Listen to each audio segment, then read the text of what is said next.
Olá, gente, tudo bem? A gente está de volta aqui depois de vários programas que a gente já fez. A gente já falou sobre música, sobre religiosidade, sobre superação. Hoje a gente vai falar com uma pessoa que, na verdade, reúne tudo isso nela mesma. Essa pessoa de hoje é uma pessoa que me conhece há muito tempo e eu tenho uma grande admiração e uma grande alegria por ela ter trazido ao mundo meus dois primeiros filhos. E é uma pessoa muito religiosa, uma grande profissional na área da medicina. E, bem, não vou deixar que ela mesmo conte como é que ela é, e vocês com certeza vão, quem não conhece, vai se encantar com ela, e quem já conhece vai matar a saudade da nossa querida amiga Alice Aparecida. Doutora Alice Aparecida. Como é que você está, minha amiga? Tudo bem? Estou bem, na medida do possível bem. Eu digo que estou cada dia melhorando, que Seja melhor bem-vinda. mesmo só quando eu estiver com ele. Seja bem-vinda aqui ao nosso canal. Diga aqui para os nossos internautas quem é a Alice Aparecida. Alice Aparecida. Posso começar pelo nome? Pode falar, fica à vontade. Alice é filha de Milton e Serafina, os dois paulistas do interior de São Paulo. Minha mãe de Sorocaba, como eu.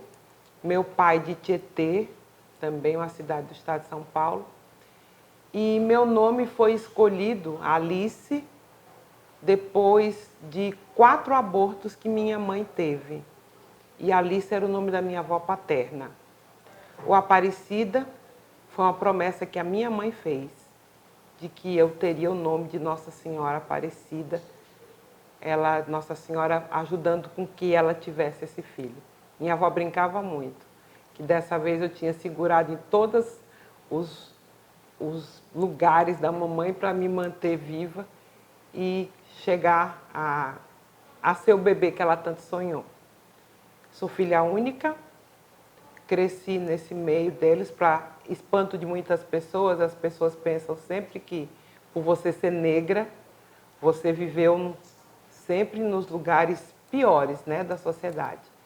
Mas meu pai era empregado da antiga Telesp, que antes era a Companhia Telefônica Brasileira, então eu tive uma vida de classe média, estudei em bons colégios, graças a Deus, e que aos 15 anos de idade, meu pai aposentado resolveu vir embora para Teresina. E desde então, 1974, eu sou piauilista, com muito prazer. Aqui me formei, aqui me casei, aqui constituí minha família, aqui conheci pessoas que hoje considero muito mais que amigos e irmãos, como você. Muito obrigado. E, mais do que tudo isso, sou plenamente consciente de ser católica, apostólica e romana, passando pelos 3 títulos, pelo amor grande que tenho a Nosso Senhor Jesus Cristo e Nossa Senhora. Alice, você falou a questão da negritude. A negritude alguma vez atrapalhou a sua vida? Você teve algum tipo de momento de preconceito, alguma coisa assim? Eu acho que atrapalhou em algumas coisas, sim, sabe? E preconceito tive vários. Desde quando você começa a fazer o curso, desde ouvir, de você saber que às vezes você está concorrendo a determinados cargos, e você sabe pelos bastidores que as pessoas Já estão queimando seu filme, né? queimam seu filme de qualquer forma. Depois as pessoas parece que engolem seu título, e aí alguns amigos são verdadeiros, mas muitos engolem seu título, a doutora, entendeu? E você passa a ser aceita de alguma forma na sociedade. Mas já passei, sim, por muitas histórias de preconceito.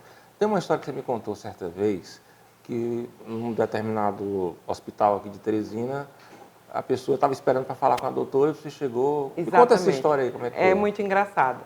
Eu estava de plantão no Hospital do Promorá. E teve uma pessoa que chegou dentro de um carro já em período expulsivo. Período expulsivo a gente chama é o neném nascendo. Então as meninas entraram correndo e disseram: doutora, doutora, tem uma mulher parindo dentro do carro.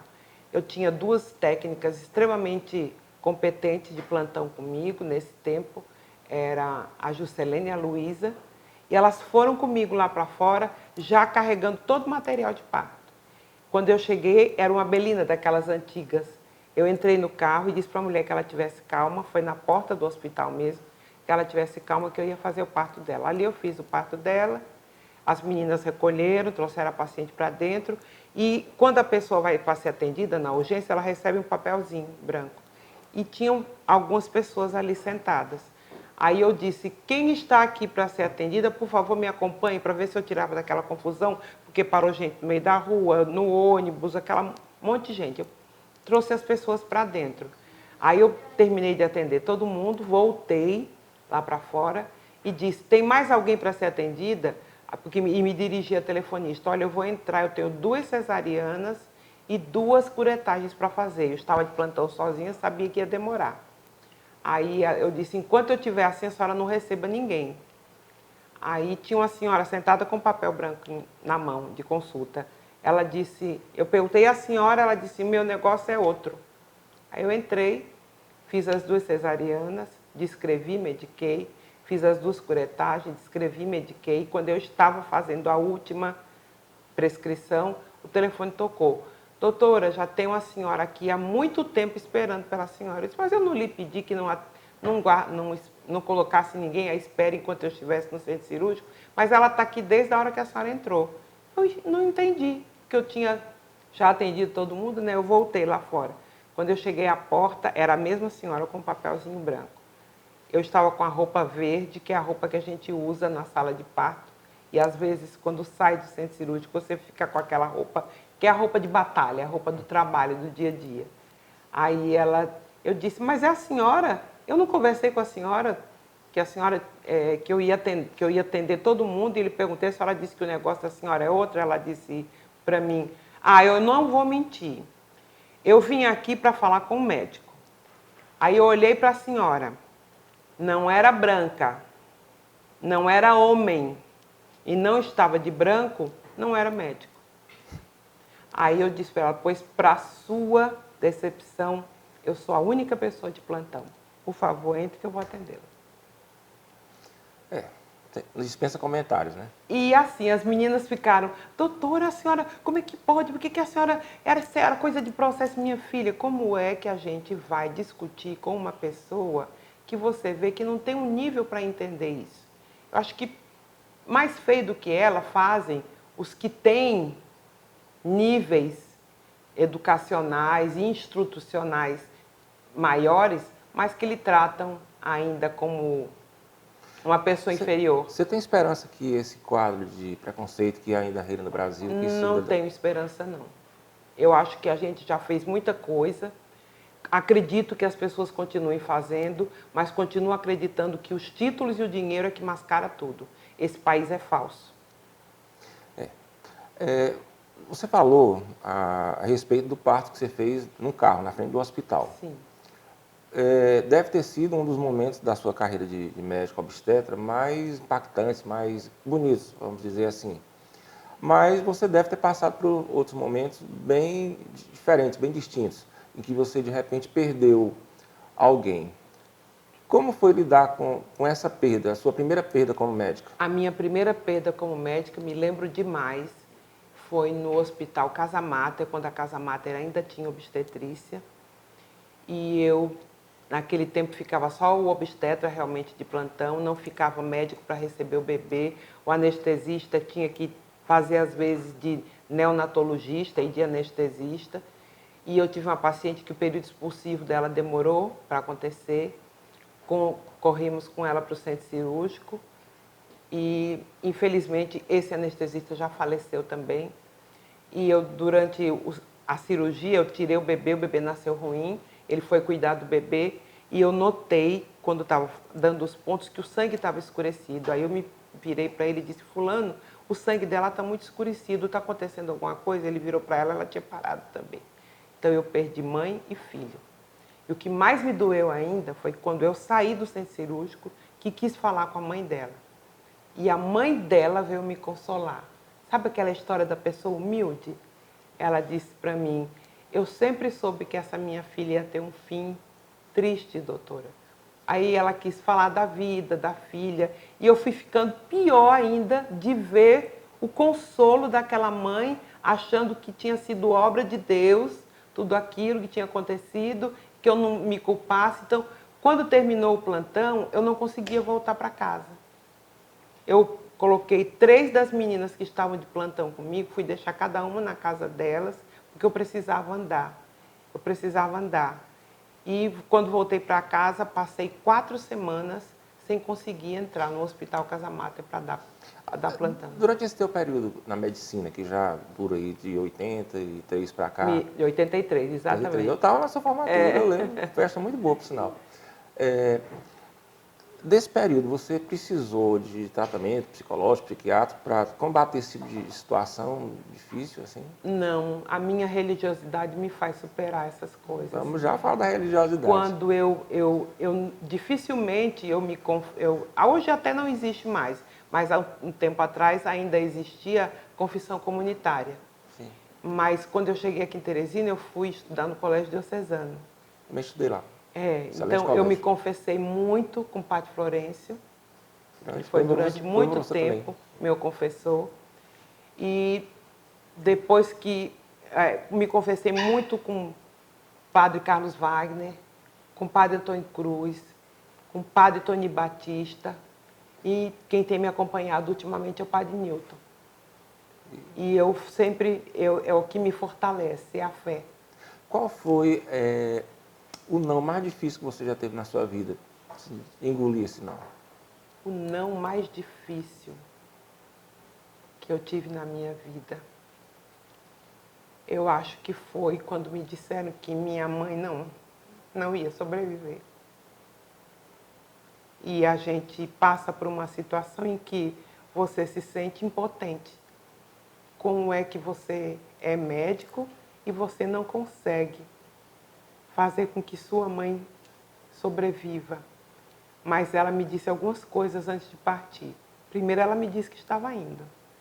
Segundo, ela me disse que uma coisa que eu acredito, não sei se quem possa acreditar, mas minha mãe me disse, ela disse, meu pai e Nossa Senhora estiveram aqui e eu estou bem. Virou para o meu filho e disse, não tenha medo, meu filho, a vovó não está sentindo nada, morrer não dói. E ela me pediu que eu não me desesperasse e que deixasse ela fazer a passagem dela de forma digna. Então, foi um não difícil quando as meninas disseram a gente não tem mais o que fazer, era só esperar a hora acontecer. E eu, quando toquei nela, já vi que a pele era bem fria. Os monitores, depois a voz foi escasseando, e aos poucos a gente vai vendo o corpo se despedir. Parece a alma voltar realmente a Deus, e eu tenho certeza que ela contempla a face de Cristo. Mas foi um não extremamente difícil. E o sim, mais impactante que você sentiu, assim, mais lhe alegrou? Você está grávida. E foram 3, né? Foram 3, mas a primeira vez, assim, a gente nunca esquece, né? Eu me casei em dezembro de 1979 e o Alisson nasceu em novembro de 1980. Então, quando meu ciclo aconteceu no mês de janeiro, no mês de fevereiro não veio mais, eu já fiquei... Naquele tempo não era beta-HCG, era o plano teste. E a gente tinha que esperar os 15 dias para fazer o plano teste. Então, o Você Está Grávida foi muito, muito bom. Você falou inicialmente da sua mãe, falou das suas gravidez, né, do seu filho. E eu queria saber, a família, para você, o que representa? Minha família representa tudo. Por quê? Porque, primeiro, minha mãe dizia muito, tenho muito medo de partir e deixar você só. Porque éramos muito unidos, eu, papai e ela, né? Embora eles tivessem algum problema no casamento deles, mas eu era separado da história. Depois, nos últimos anos, ele voltou a viver com a gente e eu entendi também por que ela tinha que ir antes e ele ficar mais um tempo comigo. Então, eu aprendi a importância da família dentro do lar. E eu acho realmente que é onde a gente tem que ser verdadeiro 100% e como essa família de retorno lhe dá um suporte verdadeiro. E assim tem sido depois de construir a família com meu marido e meus 3 filhos. E hoje, mais a minha nora, que é uma filha maravilhosa, e minhas 2 netas. Completou o ciclo, né? Nossa, completou. Por falar em família, você passou por um problema, algumas pessoas podem não saber, mas você passou por um sério problema familiar quando a sua filha, Sim. a sua filha mais velha, ela teve um problema de saúde sério e que para muita gente era um caso perdido. E eu fui testemunha de que você foi uma pessoa que sempre acreditou muito que ela iria, com a ajuda de Deus, superar isso. E ela superou, graças a Deus. Foi uma briga ferrenha entre a medicina e a minha religiosidade. Uma briga interna minha, porque eu ouvia o que os colegas diziam, muitas coisas eles não diziam para mim, mas diziam para o meu filho, diziam para o meu marido, porque eles mesmos estavam desesperados em ver o caso da Rafaela, que foi um caso extremamente grave. Então, você tem uma filha que ficou dentro de uma UTI por 84 dias, 43 desses dias em coma, e você tê-la hoje ao seu lado, com alguns probleminhas neurológicos, mas são Comparados só ao que estava, né? vírgulas, são só vírgulas. São as marcazinhas que Jesus Cristo deixou dizendo, passei por aqui. E a gente tem ela hoje bem, graças a Deus. Acabou de fazer uma cirurgia na mão, que a mãozinha esquerda não tinha conseguido, ela não conseguia abrir. Acabou de fazer, hoje está com 11 dias. E a mãozinha dela, se você ver, porque a gente sempre tem medo da cicatrização, né, no diabético. Sim. O ferimento está sequinho, a mãozinha dela abrindo, graças a Deus. E eu tenho plena certeza, como diz meu amigo, irmão, médico por excelência, Dr. Flávio Vasconcelos Melo. Ele sempre dizia para mim, com a Rafaela internada, minha amiga, não esqueça de pedir a Deus pelos delegados dele aqui na Terra. Com certeza. Um dia você entrega e reza. No outro dia você reza e entrega, mas sempre pedindo a Deus por ela e por nós. E foi isso que eu fiz ao lado de muitos, muitos, muitos, muitos amigos, de pessoas que a última vez que aconteceu foi segunda-feira agora na missa do Soinho, um rapaz que em Santa Cruz dos Milagres ouviu o testemunho da Rafaela e que sempre rezou por ela sem eu saber. Então, muita gente que eu nem conhecia, que eu agradeço em nome de Deus, Nosso Senhor, em nome da Santíssima Trindade, em nome de Nossa Senhora, todas as orações que fizeram pela Rafaela e que ainda fazem, porque ela precisa ainda de muita oração. Você falou da sua profissão de médica e falou da sua fé muito grande. Como conciliar ciência e fé? Como é que você consegue isso? Eu acho que é ser verdadeiro com as duas coisas. Eu acredito que a medicina é uma ciência citada na Bíblia. Então, medicina é dom, e é dom de Deus. Mas nós temos que saber sempre que temos os nossos limites, porque o médico dos médicos é Ele. Então, eu acho que você ter prudência, ter conhecimento, se atualizar, ser prudente, saber até onde você pode ir, mas sempre sabendo o que a ciência é capaz de fazer e acreditando que todos aqueles seus caminhos serão trilhados pelo amor e pela misericórdia de Deus. Aí você consegue conciliar. Alice, você falou da perda da sua mãe, que foi uma coisa muito difícil, e falou do problema com a Rafaela, que ela conseguiu superar. Foram 2 momentos, certamente, em que você teve que recorrer muito a Deus. Muito. Em algum momento de desespero, que eu sei que você deve ter passado, você chegou a questionar por que Deus está fazendo isso comigo? Da mamãe não, mas da Rafaela sim. da Rafaela, assim, no meu silêncio, sabe? E é a primeira vez que eu estou tocando nesse assunto. No meu silêncio, chegou muitas vezes, meu Deus, por que com a Rafaela? Por que com a Rafaela? Aí vinha sempre a história do para quê.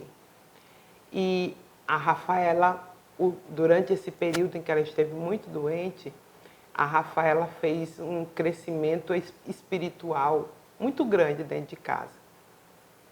Porque todos eles, enquanto eram pequenos, eu carregava a missa. Mas quando eles crescem, cada um sabe de si. Hoje meu filho tem a família dele e ele está trilhando a família dele junto com a esposa dele, que é realmente criada dentro da religião católica também, está trilhando as filhas para esse caminho. Mas, tipo, hoje eu não vou para a missa, porque tem futebol, hoje tem, sabe? Então, tipo, Nosso Senhor me espera, né? Quando sobrar tempo para ir. E engraçado que uma semana antes de acontecer o que aconteceu com a Rafaela, nós estávamos os cinco não era meu marido, era a Ana Raquel, minha nora, os 3 filhos e eu deitados na minha cama conversando. E a Rafaela disse para ele, maninho, canta aí 10 músicas católicas. E ele tentou, ele lembrava das músicas da primeira Eucaristia dele. Aí ele cantou Eu Navegarei, sabe? Mas ele não conseguiu chegar às 10. E depois do acontecido com a Rafaela, Deus teve o para quê. Para que nós voltássemos a rezar. Nós fazíamos, você participou, de vigília constante, além dos terços que nós fazíamos em casa, havia vigília de 24 horas, cada hora alguém rezando pela Rafaela, e o Alisson escolheu que o dele e o da mulher dele fosse às 3 horas da manhã. E eles passaram a rezar o texto da misericórdia todos os dias, 3 horas da manhã. E a voltar para a missa, a voltar a rezar juntos, a ler a palavra de Deus. Então, a Rafaela congregou e trouxe isso tudo de volta. Bem, eu sou testemunha que você é uma mãezona, assim como o Robson é um paizão. Na sua opinião, você ser bom pai, boa mãe, é uma coisa que você aprende de alguém ou é uma coisa intuitiva que você... Eu acho que é intuitivo e mais ainda, eu acho que guiado por Deus. Porque não tem receita. Você tem 3 filhos, você é pai também, você sabe que cada um, você criou do mesmo jeito, mas cada um é uma pessoa isolada. Cada um tem as suas particularidades e a gente tem que respeitar as particularidades de cada um. E até a abordagem que você faz de um filho é diferente da abordagem que você faz com o outro. A resposta que eles lhe dão para uma mesma situação, cada um tem a sua, né? A sua maneira de ser. E a gente não acerta sempre. Não acerta sempre. E se questiona por isso também, né? Mas eu acho que o amor mais próximo de Deus é o amor de mãe. E eu me lembro quando a Rafaelinha iniciou diabetes, aos 10 anos de idade, que eu ficava desesperada em como explicar tudo aquilo para ela. E mais uma vez o Flávio me guiava. Me ajudou. Quando eu dizia assim, será que é preciso eu levar a Rafaela para uma psicóloga? Ele disse assim, precisa só do amor de mãe. Converse com ela, que você aos poucos vai conseguindo fazer com que ela entenda o que é o diabetes. E assim foi, a Rafaela não foi a psicóloga. Ela ficou sempre dentro de casa e na igreja. Alice, teve algum fato engraçado, assim, curioso, que você vivenciou na sua vida pessoal, vida de médico, alguma coisa assim que você, realmente, toda vez que você lembra, dá vontade de você sorrir, de tão engraçado que foi? Eu acho que tantas coisas aconteceram. Na medicina, sempre relacionada a partos. Sempre relacionada a partos. Dá para contar aqui? Uma é muito engraçada, de uma paciente viúva há 9 anos. E depois desse tempo de viúva, 9 anos, ela arrumou um novo namorado. E engravidou desse namorado. Aí ela entrou em trabalho de parto, já quase perto dos 40 anos de idade. E o trabalho de parto um pouquinho mais demorado. E ela dizia, oh meu Deus, será que eu vou conseguir? Oh meu Deus, será que eu vou conseguir? E tinha uma senhora que trabalhava comigo há muitos anos. Aí eu disse assim, vamos dar mais uma olhada nela. Também aconteceu na Casa Mata.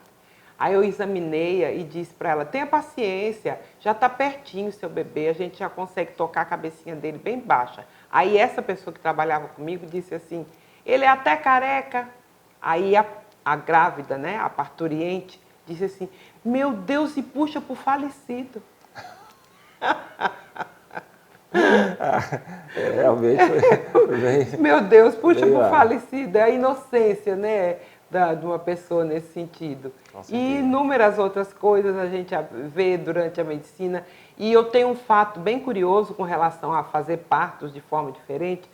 Eu já fiz parto em cima de uma pampa, de um pessoal que tinha pego a funcionária deles em trabalho de parto, e ela já perto do período expulsivo, eles pegaram o colchão, colocaram em cima da pampa, pararam na frente da Clínica Santa Fé e ela gritando. Eu pulei em cima da pampa, fiz o parto em cima da pampa.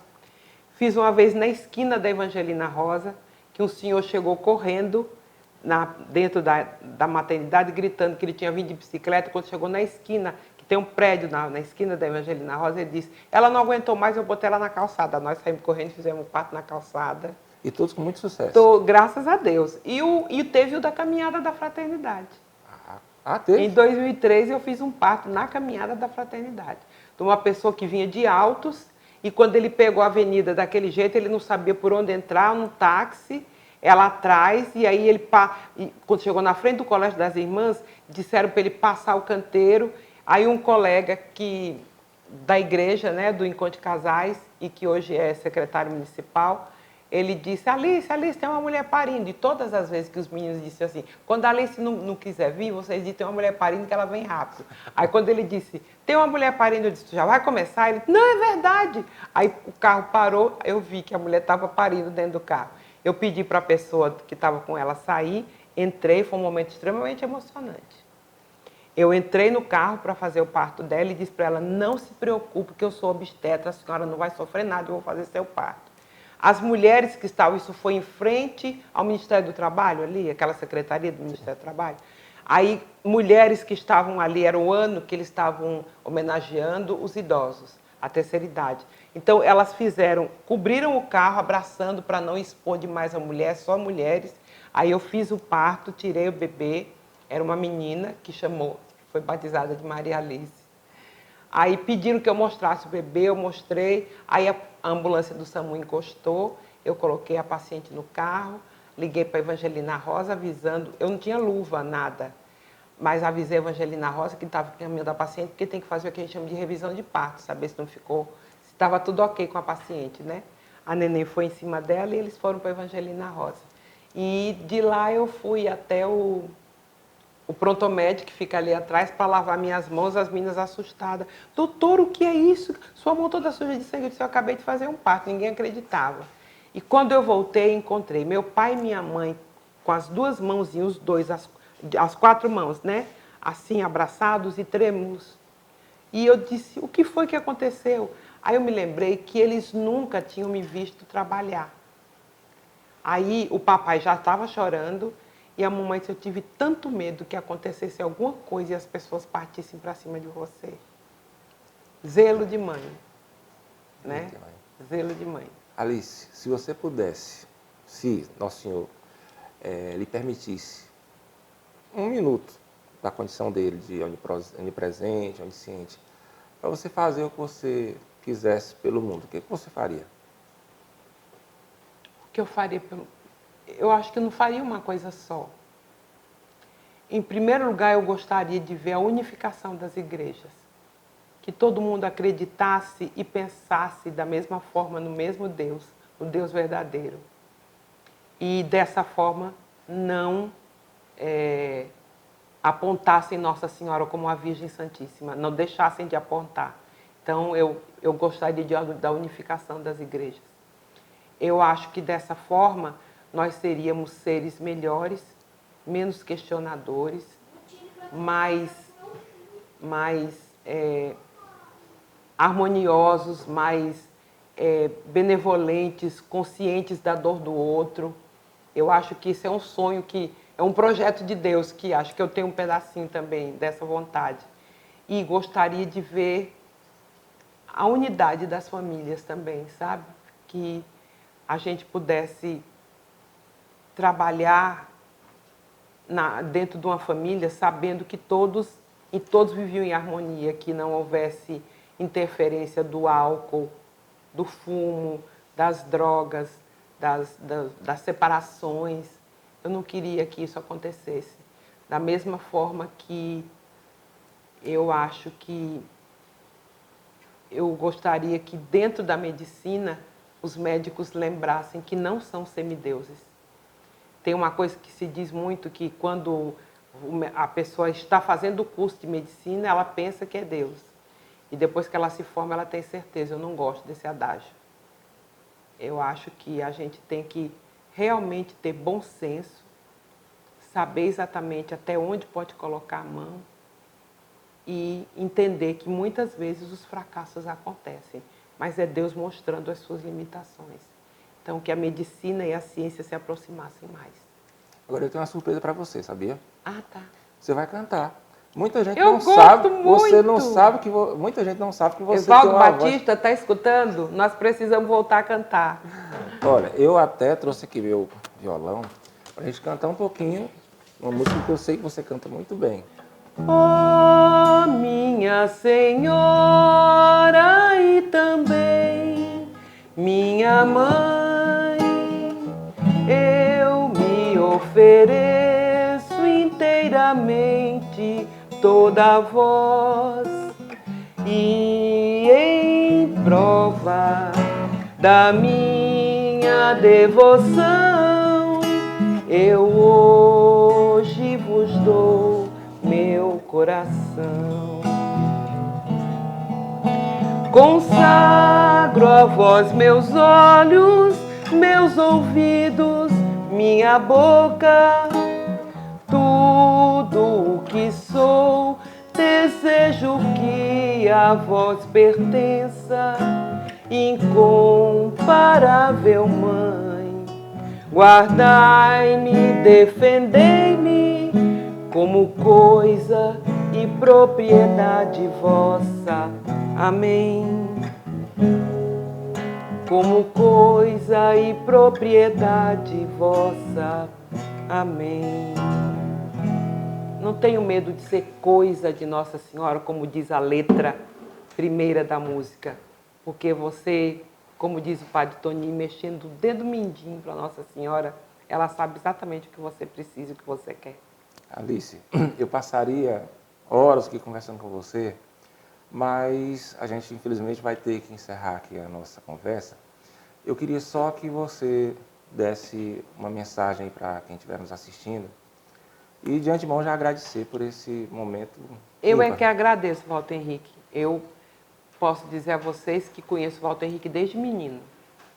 Então eu quero bem esse menino, eu me lembro de quando ele passou no vestibular, eu me lembro dele menino na casa da mãe dele, onde eu já fui a inúmeros jantares maravilhosos. Obrigado. Nós nos conhecemos há mais de 30 anos, né? Há mais de 30 anos.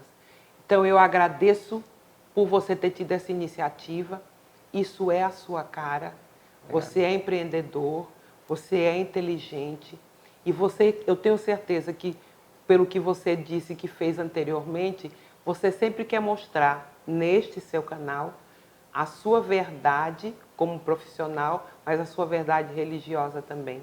Porque eu sei que você é tão católico quanto eu. Com certeza. Então é isso que você também quer mostrar.